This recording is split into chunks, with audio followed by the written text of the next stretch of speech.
And welcome back to the Constitutionals Podcast. I'm your host, Chad White. If you didn't know, this is the premier podcast for the website, cpluscomedy.com. Like I just said, it's a website. Go there. I hope you're watching the video version of the show. I'm just adjust the levels right here as I talk. I was dancing, and it was the most enjoyable thing that I've done for this stupid show. Listen, this is the Constitutionals Podcast, C Plus Comedy's website. This is where I post stuff. Well, I give an explanation. 112 episodes in. Last night, I went to. This is a very late episode. Not very late. Not as late as last week's. Last week's came out on Monday. This is a late episode. Last night, I went to a friend. My friend had a little performance.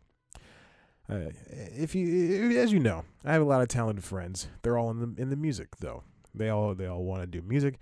They're rappers, singers. Jesus, I just hit the mic. That's pretty much it.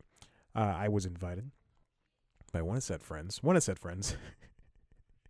was going to be performing a rap show for I guess V103, and they held it at some place in the tippy top of Sandy Springs. The address says Atlanta, Georgia. It is the tippy top of Sandy Springs, and if you know the Atlanta area, Sandy Springs, it's not Atlanta.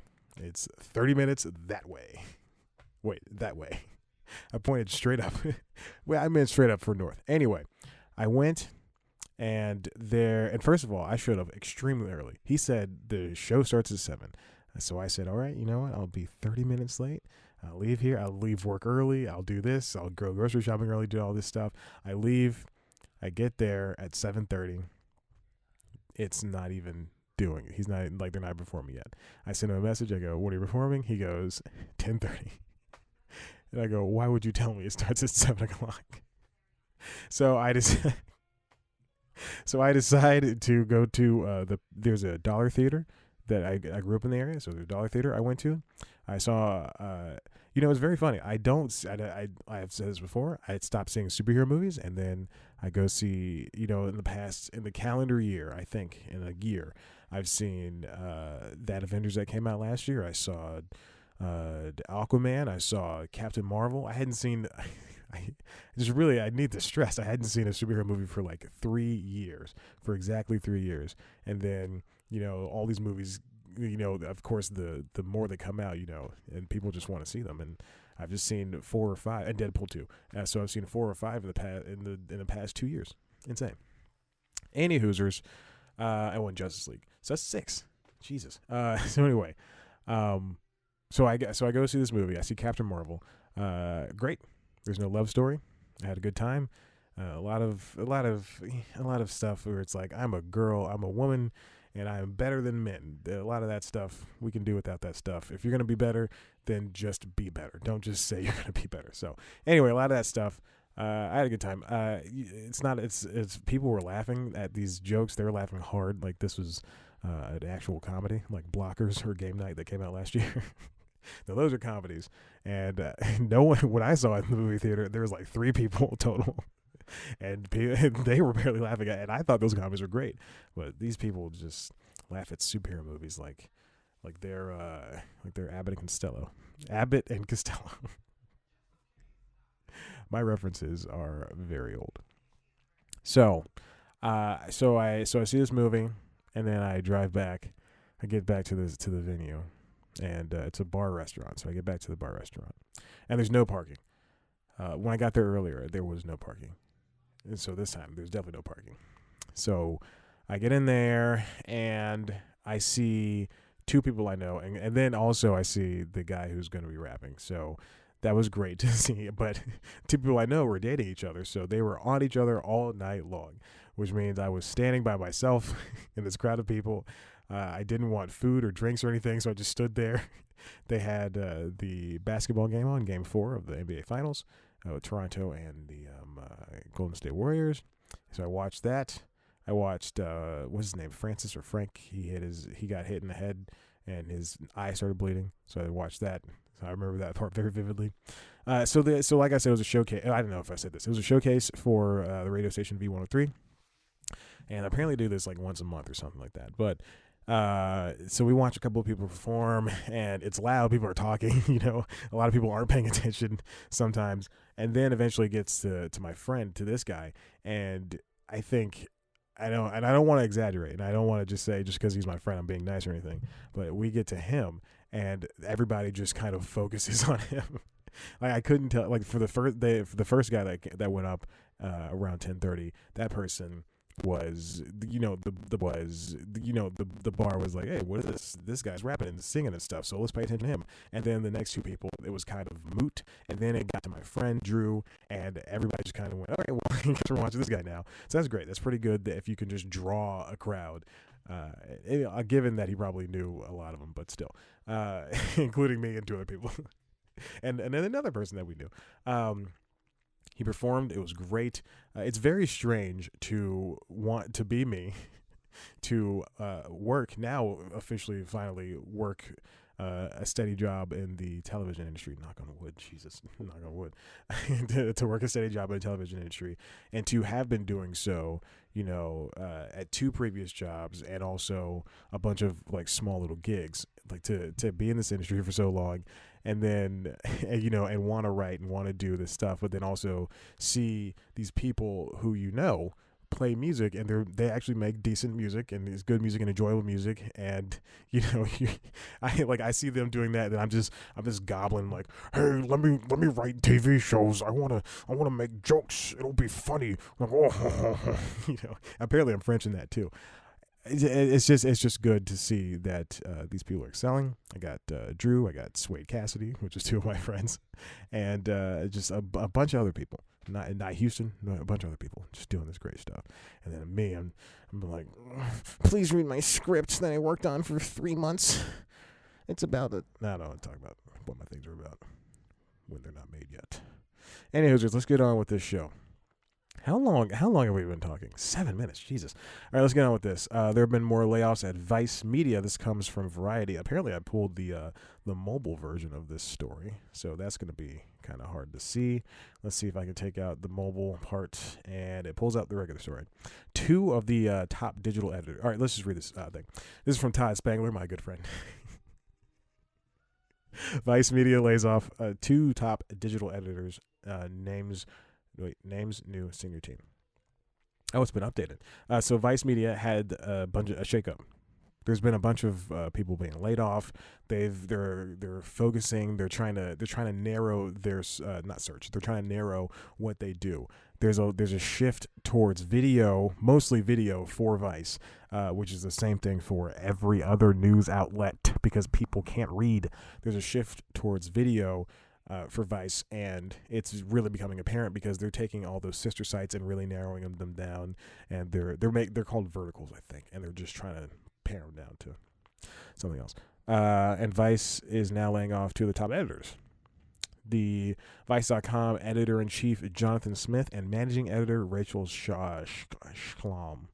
Okay, I was gonna say that sounded Jewish, but that'd be kind of racist. I said it anyway. Anyway, Erica Allen is the New York. What? Okay, Erica Allen, who was already part of the team. She's rejoined the team again. She left and she was working with New York Magazine, working for The Cut, and now she's rejoined the company as executive managing editor. And she'll be reporting to Katie Drummond, a former top editor at The Outline, and Gizmodo, who joined Vice as senior VP of digital in March. Derek Meade is joining as executive. Derek Meade is the executive editor of Global. He's expanding his duties to oversee the creation of a new features and investigations desk, as well as oversee technology, gaming, and oh my God, that's ooh, Jesus. I know executive editors have to do a lot. I watch a lot of IG. I don't watch stuff. I listen to a lot of IGN podcasts, and and you hear the executive editors sometimes talk about their duties or talk about what they've done. Executive editor is a pretty hard job. It's a very hard job. You gotta manage all of these sections of like a website or a paper or whatever, a news organization, and it's insane what they have to do, but they manage to do it.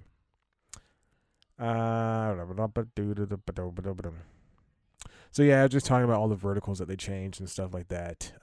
Vice was devalued again. I don't want to say it was devalued. Yeah, Disney wrote off $510 million of the value. Yeah, it was devalued. Of its effective 21% stake in Vice Media, indicating that Vice is worth much less than $5.7 billion valuation that it had a couple of years ago. That was also helped by Disney. This is just Disney trying to, that devaluation was Disney trying to make up money from when it bought Fox. And also Vice is garbage. All they do is talk about weed and that's pretty much it. You gotta, I really like Vice. But I like their shows, Vice News Tonight. I like Vice on HBO. I like when Dacis and Mero were there. I liked that. But when you start a TV channel, which you don't need because you already have a fledgling YouTube page and a fledgling website, you don't need a TV channel. You just really did not need that. I know you had the chance to buy it. You don't need it. If I have a chance to buy a 4K TV for $2,000 and I have $2,000, but my rent is $1,590, it doesn't make sense for me to go, I want to buy this TV and then the next paycheck I'll pay for rent. No, it doesn't make sense for me. Just save the money and use it elsewhere. But I mean, Vice really has a lot to offer, but when they only focus on weed, and this is going to sound negative, they only focus on feminism, but you've got to open up everything. You know, IGN, they do, I hate to just talk about IGN, but IGN does, they were a video game website, and then they opened it up to entertainment. So they're talking about all of TV. There's reviews for Game of Thrones. There's reviews for Avengers Endgame. But I don't go to the site for reviews of entertainment stuff, but a lot of people do. They get a lot of clicks from that stuff. I just go for video game stuff. You got to be able to expand your horizons while also managing to cater to the original audience. And that was a punk rock magazine, and talking about weed all the time is not going to put you in the same space you were 12 years ago. Vice? Jesus. All right. Anyway, all I had to say is, Vice, get your stuff together. Because Vice News Tonight, great. If you would have told me 3 years ago that Vice was making, on top of doing the documentaries for HBO, they're also making a daily news show 4 to 5 days a week, and now they're on their 1,000th episode, I would have said no. I would have thought, no, Vice can't do that.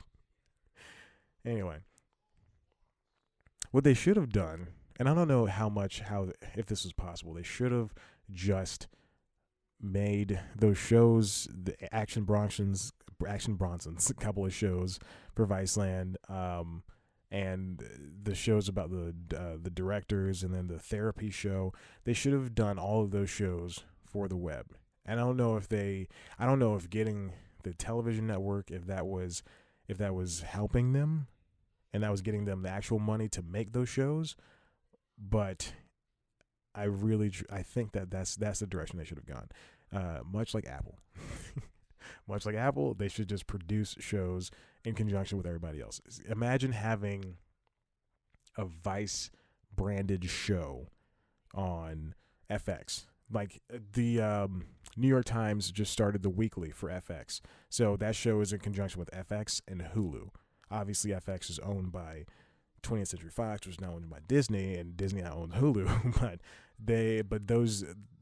That's working in tandem. The Vice should have just gone to FX and said, because John Landgraf will do anything. Vice should have gone to, he really could have gone to FX and said, hey, let's do a news show. Then they could have the weekly, which is the New York Times show, and then they could also have their own Vice, like an Action Bronson show or an investigative journalism show from some Tyler, the Creator. I don't know, whoever they want.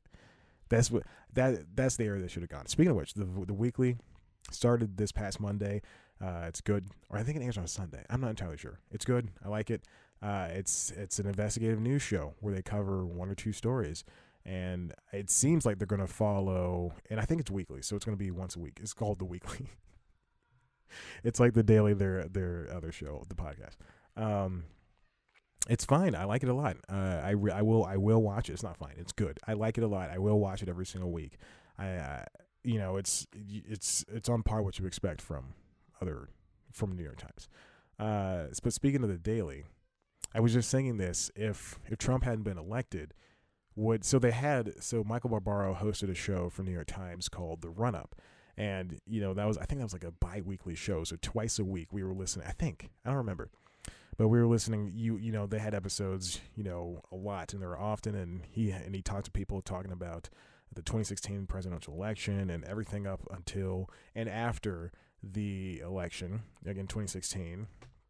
And that show did so well, and the New York Times kind of just said, let's just do, well, I don't know what they said, but the Daily was born from the run-up. Because I remember the last episode, the run-up, Michael Barrow said, and now we will be, if you just subscribe to this show, the Daily, we'll be talking about, and doing daily episodes of the podcast. I wonder if Trump wasn't elected, we would have the Daily. I wonder, like, for a lot of things. Would Stephen Colbert still be hosting late night? Would he be beating Jimmy Fallon in the ratings, and would that be a whole issue? Like, would Jimmy Fallon still be winning because late night was just fun times until 2016.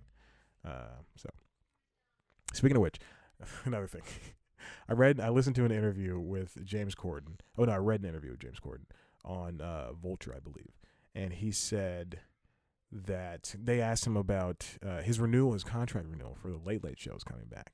And he said, because I think he's going into his 5th year. So he kind of passively said that he's kind of done doing the show, which is amazing, which is a cool thing to say for a late night host, because usually a late night host, you're supposed to be in that job for 20 years. Conan's been doing it for 25 or 26 because the show's as old as I am. So he's been doing it for 26 to 25 years. Fallon's been doing it for a long time. Colbert's been doing it for a long time. Jon Stewart did it for a long time. There's not a lot of women in this. So Joan Rivers did it for a minute. But you're not really supposed to be, you're not, like, as a late night host, you're just kind of, especially in America, you're expected to just do a show for until you're tired. Until you're retired. Excuse me, not until you're tired. And he kind of just hinted at saying, like, man, if the show's, if I'm kind of done doing the show. If the show's over, then you know what, whatever. He doesn't really care. He has so much other things he wants to do. He's shooting cats with Taylor Swift and with all these other people and Taylor Swift. He wants to do musicals. He wants to go back home to London and visit and do stuff there. And they're bringing back The Wrong Mans. It's crazy. That guy's really busy. And hearing that, I gained, like, before, I'm not gonna lie, I was not feeling him that show because I was just so sick of, it just felt like easy jokes and the audience just kind of sucks. But hearing that, I just think, wow, yeah, he's right. He's like, I have so much respect for him for just saying that. Like, I'm just done doing the show. It makes sense. And also, I like his writers. There's a lot of writers on that show that are very good. Demi Adejuyigbe. Of course, I can't remember anybody else now. Anyway, I think Eliza Skinner was on that show, but now she's doing Drop the Mic. I don't know. All right, moving on. How long is this? 18 minutes. I should have drank some water before this. All right, this comes from Variety. Bright Light, Justin Kroll, JJ ABRAMS, new mega deal, Warner Media, Apple lead the race. I think I talked about this a couple of months ago. JJ ABRAMS is one of the most, if not the most sought after producers and directors in Hollywood.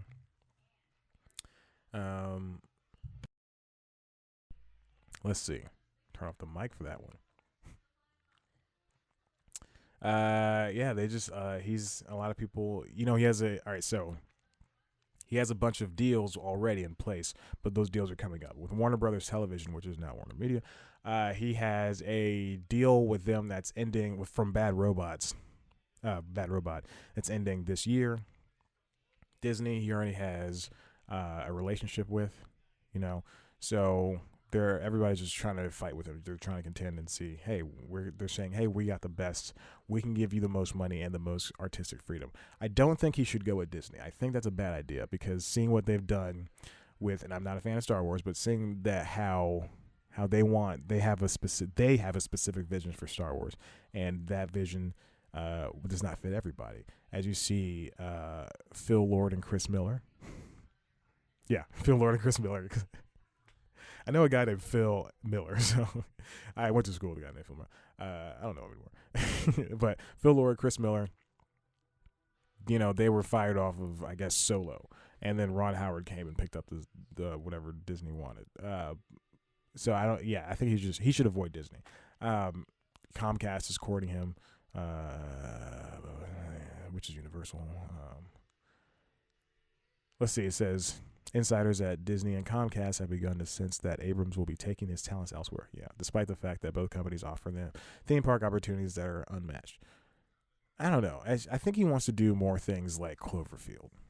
I really honestly don't know what to say about him, but I think he wants to do a little bit more ambitious things versus being tied into a reality that exists, which was Star Wars, which is, properties that people own, that other people own. So we'll see what happens with that at the end of the year or sometime in the next couple of months. Disney has a launchpad thing where if you have a short, then you submit it, and this is a new story. I'm sorry. If you have a short, you submit it, and then you can work with Disney for a couple of months on making this thing. And this is a way to diversify directors. I don't know if this is going to work. We all know how this diversity thing in Hollywood works. There's not much. Swamp Thing was canceled. Yes, this will be the last story. I had one more thing I wanted to do, but I'll save that for next week because I always need stuff for next week. DC Swamp Thing was canceled. It was on DC Universe. If you don't know what Swamp Thing is, it's about a mystical swamp creature that I think was a man before, and it was canceled. The show he protects the swamp. That's essentially what it does. And he's canceled. The show is canceled, and it's not because it was quote unquote bad. The show actually got praise. It got rousing praise. I think it's rounding praise. I'm not gonna look it up. I'm typing down the title of this episode. People liked it. The Rotten Tomatoes scores in quotes is 91%. Everybody loves that show on DC Universe. It was canceled for a different reason, because there were tax breaks. There's a tax break that was misjudged by North Carolina, where the show is shot, and they promised one thing, they couldn't come up with it. They reneged on that and said, "Hey, listen, we actually meant this thing." This comes from comicbookmovie.com, written by Mark Cassidy. Swamp Thing has been canceled by DC Universe less than a week after it premiered, and here's my issue with the story, that every single article I've seen, every single writer I've seen write about this story, they mention that it's been less than a week, and they make it seem like the show is bad, which it is not. Titans is apparently loved, and it got a second season. Doom Patrol is loved way more than Titans, and Titans is really loved, and now Swamp Thing is really loved, and the writers for the journalists for these websites think that that's the story. Less than a week. No, that's the salacious part of it. Swamp Thing canceled due to tax break problems. That's the story, and that's what you can get behind. The show was already had a reduction in episode count from 13 to 10. Which reportedly occurred because of creative differences relating to how the first season wrapped up. The completed episodes will air, but the rest will not return. No one will return. Okay, now if you click on, there's a guy who has a source from the show, and he's linked at the bottom of this. He's on Twitter. Okay, so this is from Josh Goulson from @Goulson. He's verified, so don't worry.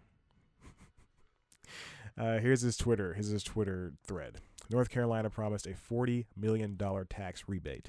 Due to a paperwork error, they were unable to deliver. That was roughly half the proposed budget for season 1, which is estimated at $80 million. These superhero shows in particular, are very expensive to make. They have all these CGI elements. Just look at Daredevil. Look at Luke Cage. I've never seen that episode of that, but I assume it's CGI heavy. Look at Luke Cage, look at Supergirl, look at Flash. You know, a lot of times the heroes just won't do heroing, and it's because there's probably not room in the story for it, but also B, money. There's a money issue. More tweet. This is third tweet. When North Carolina discovered the error, they corrected.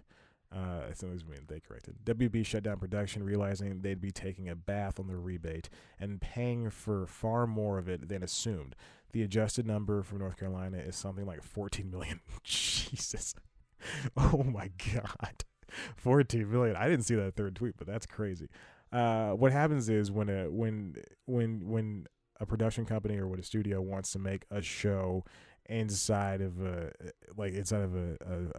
tax favorable state, then the state, in favor of them getting publicity and getting like visitors and bringing this company bringing jobs to the state will say, we'll give you this company a certain amount of money. Georgia does it, which is why a lot of people shoot things in Georgia. I think New York has a favorable tax rate. I want to say Colorado does too. California, obviously. New York State, I believe, as well. Florida, Alabama, obviously the Carolinas. And there's a lot of different states. I did a story on News Time for this. That's the reason I know this stuff. And the states, they vary, just like insurance premiums. I'm the only person in the world that ever related this to insurance premiums. I'm the only person that we're talking about this. So if I want to shoot a show in Georgia, which I won't because of the heartbeat bill, very topical. Is anyone listening to this show? No. Yeah, I've seen the numbers. Too high, but also too little. So if I want to shoot a show in Georgia, my budget for the show, as a studio, is $100, and these are just wild. Okay, let's put it into actual. And my budget we estimate the budget's going to be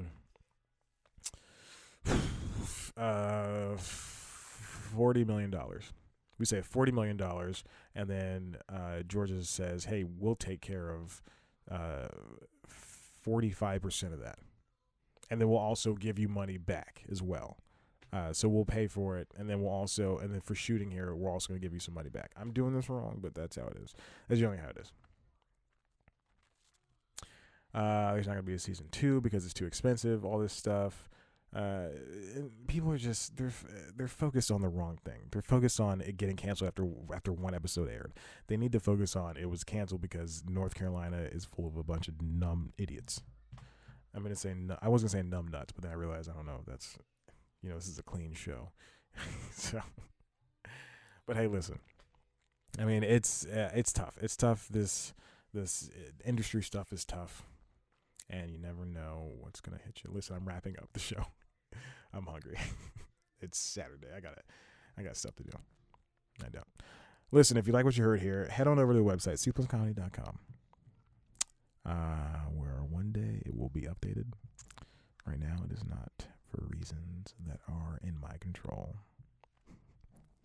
Follow us on Twitter at cpluscomedy. Oh, no. Wait, head on over to the website. Tell your friends to subscribe. Subscribe to this podcast on Apple Podcasts, Google Play Podcasts, Stitcher Podcasts, and Spotify, and anywhere you get your podcasts. Just subscribe. If you want to watch a video version of the show, head on over to youtube.com/cpluscomedy. You can see me standing in my closet. And I don't know if you can hear the rain outside, but it's raining hard, baby. The lights are flashing in and out, and it sucks. It sucks. All morning, the lights were flashing in and out. The my PS4, which I keep on sleep mode, it just turned off. The Xbox was shorted out, so I had to unplug it and plug it back in. Inconvenient. I was cooking on my food for next week, and Jesus. Anyway, but I love the rain. Listen. You can also watch on youtube.com/cpluscomedy News Time, which is the premier news show for the website. It's a weekly news show. Really good, really fun, really cool. It's like a daily show, except less funny. Just take one topic and we just talk about it. I talk about it. And I do. It's whatever. And like I said, follow us on Twitter. Follow us on Instagram at Sibbles Comedy. Follow me on Twitter and Instagram at ChatBlackWhite. I don't post. Like us on Facebook. Thank you so much for listening. I love you. Goodbye.